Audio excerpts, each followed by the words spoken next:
Welcome to Divya cooking channel. ఈరోజు మన వీడియోలో ఇడ్లీ పిండితో అప్పటికప్పుడు ఇన్స్టెంట్గా ఊతప్పం ఎలా ప్రిపేర్ చేయాలో చూసేద్దామండి. మీరు కూడా ఖచ్చితంగా ట్రై చేసేయండి.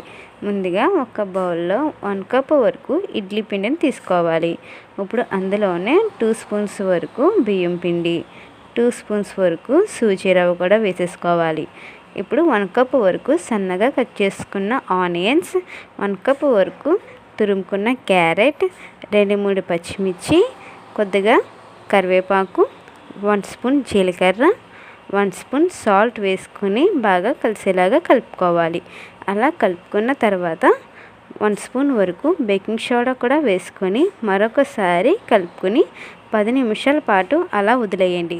అలా 10 నిమిషాల తర్వాత స్టవ్ వెలిగించి కళాయిలో కొద్దిగా ఆయిల్ వేసుకొని ఆయిల్ అనేది హీట్ అయిన తర్వాత కొద్దిగా జీలకర్ర వేసుకోవాలి.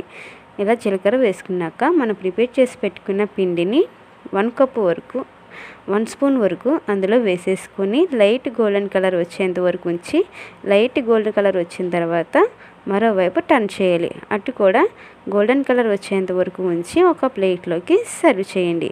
అంతేనండి, ఇన్స్టెంట్గా అప్పటికప్పుడు బ్రేక్ఫాస్ట్ రెడీ అయిపోతుంది. పిల్లల నుంచి పెద్దవాళ్ళ వరకు చాలా ఇష్టంగా తింటారు. మీరు కూడా ఖచ్చితంగా ట్రై చేసేయండి. ఈ వీడియో కనుక మీకు నచ్చితే కామెంట్ చేయండి. మీకు కనుక ఈ వీడియో నచ్చితే లైక్ చేయండి.